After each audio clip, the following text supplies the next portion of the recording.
Today we're going to talk about managing users.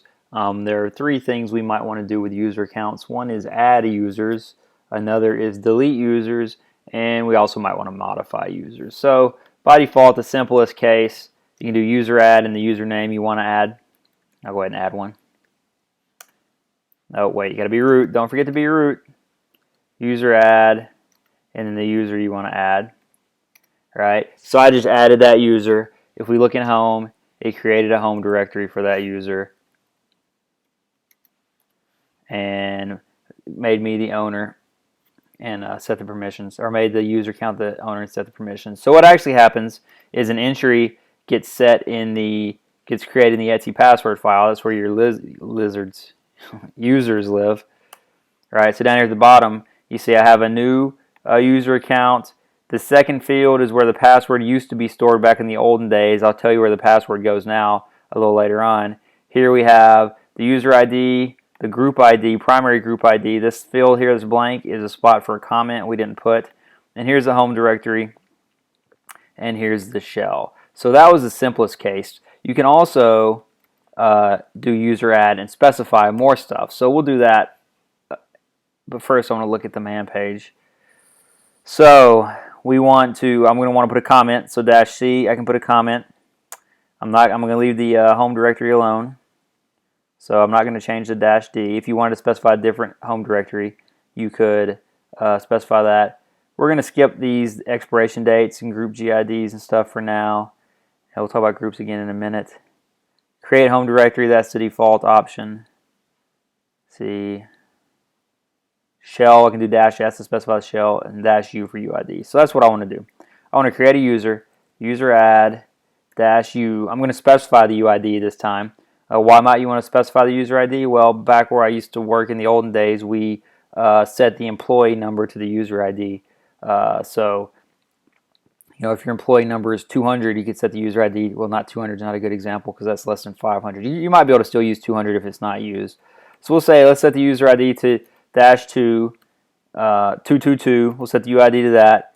-C for comment. RBE2222's account. It's probably not a good comment. You probably want to put something useful in the comment, like the person's actual name, so you can find them maybe when you need to. -S will do the shell. Remember, we said all regular users should have user local, then sudo shell as their shell. Yeah, user local bin sudo shell as their shell. And then the username. So RBE2222. So we're gonna create this user account now. So let's look at what happened in etc password this time. So now we can look.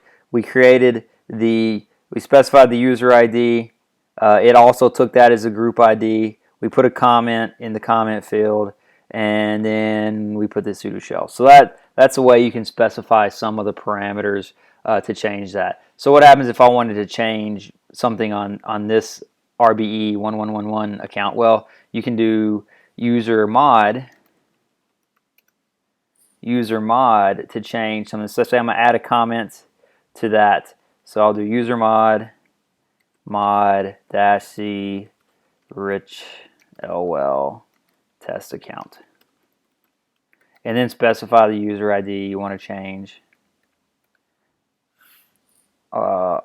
Make sure you type the user ID right. And now we have the user account set up. So keep in mind, for these users on our systems, we're requiring key-based authentication, so they won't be able to log in until the key gets put into their .ssh directory.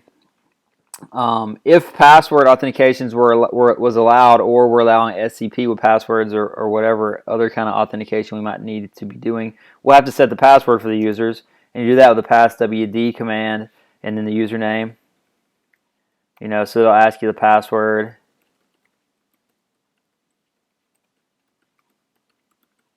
You type it in twice. Hopefully they match. If they don't match, type them in more than twice.